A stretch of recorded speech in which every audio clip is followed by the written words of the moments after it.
अस्सलाम वालेकुम जी। हम 4 बहनें हैं, 2 भाई हैं और हमारी दीवार भी गिरी पड़ी है और वो कमरा भी सारा ख़राब है। अगर आप लोग मदद करना चाहते हैं तो हमारी मदद कर दें प्लीज़।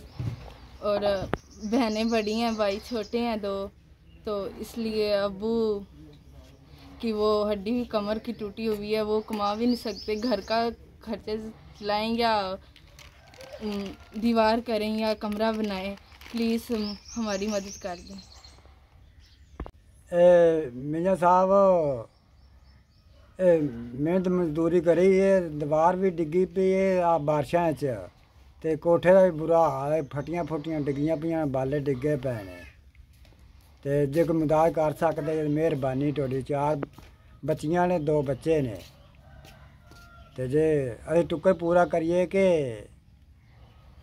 कंधा करिए कि कोठा बनाइए। बिस्मिल्लाहिर्रहमानिर्रहीम। नाजरीन, असी इस वेले एक पिंड च मौजूद हाँ और इस पिंड के रहने वाले एक शख्स जोड़े ने जिन्हों की ऑपरेशन भी होया है और जी रीढ़ वाली हड्डी है वो भी अपनी जगह पर नहीं है, मतलब कि वज़न नहीं उठा सकते, कोई भारी काम नहीं कर सकते। ये जड़ियाँ गुज़श्ता महीने बारिशां हुई ने उनके अंदर उन्हों मकान की एक दीवार डिग पई है और वो पर्दे ला के ते गुजारा कर रहे हैं और जी उन्होंने कमरे की सूरत हाल है वो भी मुसीदा हाल है, खस्ता हाल है। मतलब है कि जी छत पई है फटियां की छत पई है और वो भी उन्होंने चो किनियां फटियां टुटियां ने, अल्लाह ना करे किसी वेले भी जड़ा कोई हादसा पेश आ सकता है। और मैं तुहानूं दस दियां कि जड़ियाँ पिछले साल बारिशां हुई ने जिंदे अंदर पिछले 2 सालों गाजीपुर के अंदर 2-3 लोग जोड़े ने वो वफात पा गए सन। बारिशां हुई, छत डिग्गी, वो बेचारे थले ही दबके ते वफात पा गए।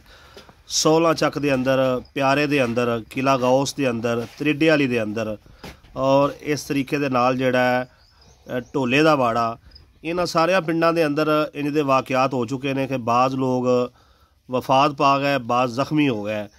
तो ये बाद विच लोग जोड़ा अफसोस भी करते हैं जी इन्हां दा ख्याल क्यों नहीं किया गया। तो बेहतर है अफसोस तो पहले ही अल्लाह की मखलूक की मदद की जाए और इन्हां दा जेड़ा ये कमरे की जी कोशिश की जाए कि इनू दोबारा तमीर कर दिता जाए और जी दीवार डिगी है वो बना के दी जाए।